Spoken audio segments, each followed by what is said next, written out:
Lightning is one of the biggest fears for those who sail, and I completely understand if you're worried about it too. Finding yourself out at sea with a metal mast during a storm is definitely not a pleasant situation. Lightning can cause significant damage not only to the boat but also to the crew. So today I want to tell you about some of the scariest experiences I've had with lightning at sea and share some practical tips on how to deal with these situations.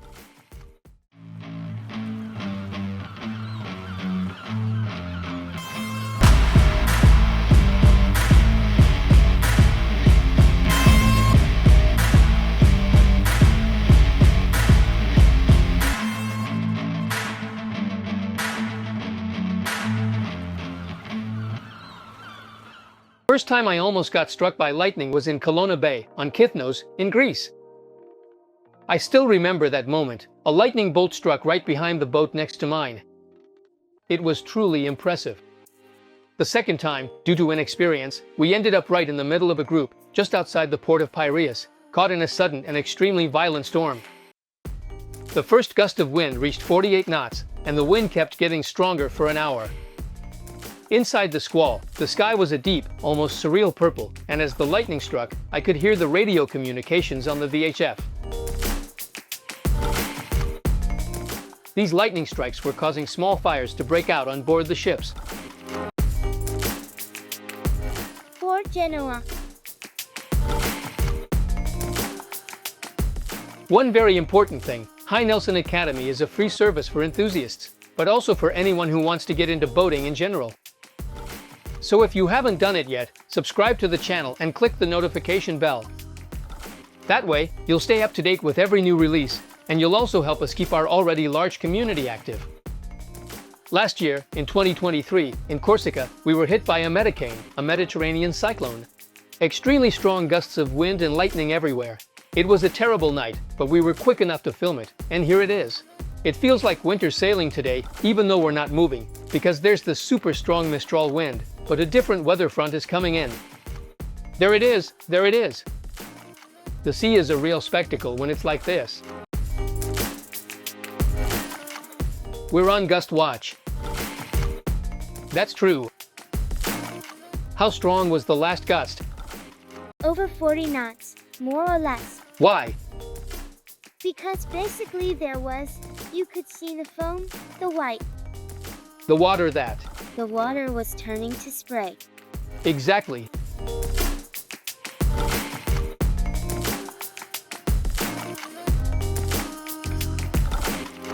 It's weird how the clouds are moving. They look like giant slugs. They take on all sorts of shapes. Well, let's just say it starts out like this, for now.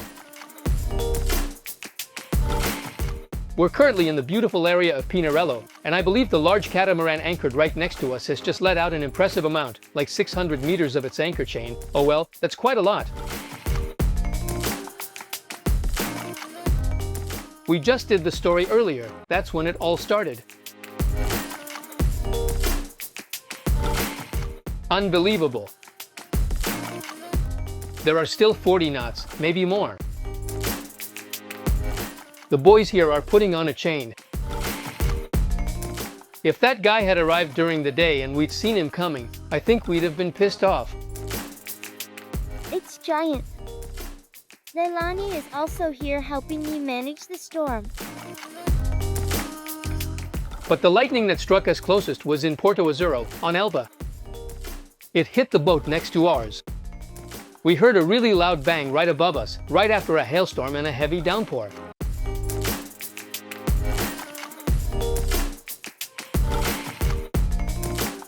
We went from a gentle rain to a sudden, intense hail, and this is the distinct sound that the falling hail makes as it impacts our 4 large, 100-watt solar panels. These ones are a bit bigger.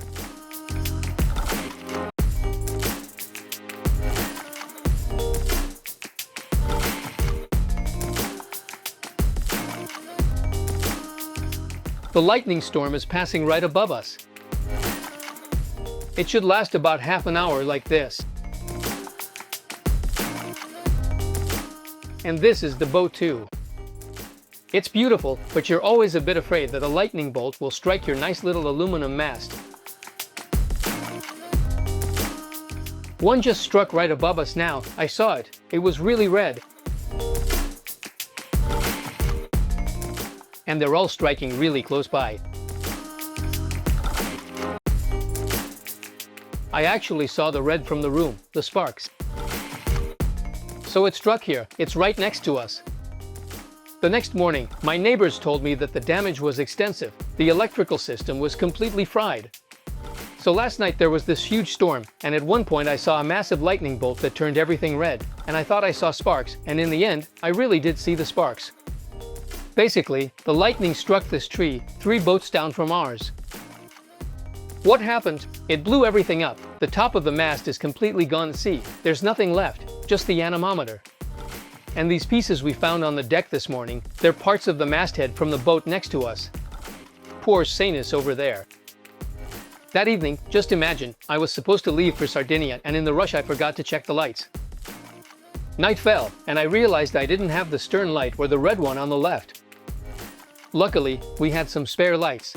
Lightning is very dangerous. But how do they form? And why do they strike the masts of boats? Lightning is an electrical discharge that occurs due to a difference in potential between clouds in the ground, or between different parts of the same cloud. These events happen when the accumulated voltage becomes so high that it has to release energy through the air, which normally isn't a good conductor. The masts of boats, especially the metal ones, are particularly vulnerable to lightning because they act as a natural conductor. Out at sea, the mast is often the tallest and most isolated structure, making it a prime target for an electrical discharge. Since metal is an excellent conductor, it allows the lightning's current to travel quickly toward the ground, which in this case is represented by the surrounding water. So the first thing to do when you see storm clouds, often dark and heavy, is to stay alert and get ready to face a possible storm. Lightning can cause really serious damage, so let's see together how to avoid it. Here are some practical tips to avoid being struck by lightning while you're sailing on a boat. The first thing is to keep an eye on the weather. It might seem obvious, but always check the weather forecast before you set out. If thunderstorms are expected, try to postpone your trip. The distance from the storm. A rule of thumb says to divide by 3 the number of seconds between the lightning flash and the thunder. If you count 9 seconds, it means the lightning struck about 3 kilometers away from you. This can be useful to try to figure out how far away a storm is. Seek shelter. If a storm is approaching, try to reach the shore or a safe harbor as quickly as possible. Out at sea, your boat is an easy target for lightning, while near the coast there are many taller buildings equipped with lightning rods that are more likely to attract strikes. Keep sailing. If you're out at sea, your only option is to keep sailing and try to get out of the storm as quickly as possible. Change course. Today we have many apps available to check the weather. There's also a website dedicated exclusively to lightning, which is www.blitzertung.org. You can see lightning approaching and decide to change course before it reaches your position. While you're trying to avoid lightning, there are some good practices to follow. For example, start the engine. This should be your first thought. If lightning were to strike you, having the engine already running could be essential to get you back to port or to a safe anchorage. Turn off and disconnect all electronics. Switch off all unnecessary systems to prevent the surge from reaching the boat's vital electrical parts. Grounding, or more accurately, in our case, to see grounding. Have you checked that the cable isn't corroded and that the fuses are in place? No, do it right away. The crew. During a lightning storm, it's essential that you and your crew stay calm and wear your personal safety gear. Here's what to do. First, tell them to avoid staying outside and try to take shelter below deck. Above all, don't touch any metal parts. Let me give you a piece of advice. If you're caught in a storm like that, don't touch metal objects because if you get hit, if lightning strikes, the metal will conduct. Exactly right. Touching wood does nothing. I agree. Don't mess around with cell phones, computers, or tablets. Assign specific tasks to the crew, like checking for any water leaks or visible damage, or watching where the lightning strikes. Here's the calm after the storm. That's how the sea is. It changes from one moment to the next, literally. In conclusion, these are some of the most intense experiences I've had at sea. Lightning is a force of nature that should never be underestimated. As you may have realized, the best strategy is to change course and get out of their way immediately. I hope these tips have been helpful for you to sail safely. If you have other suggestions or experiences, feel free to leave a comment below. If you enjoyed the video, give it a like as always and subscribe to the channel so you don't miss the next sailing tips. Remember, safety comes first. As always, fair winds, not too little, not too much, but just right.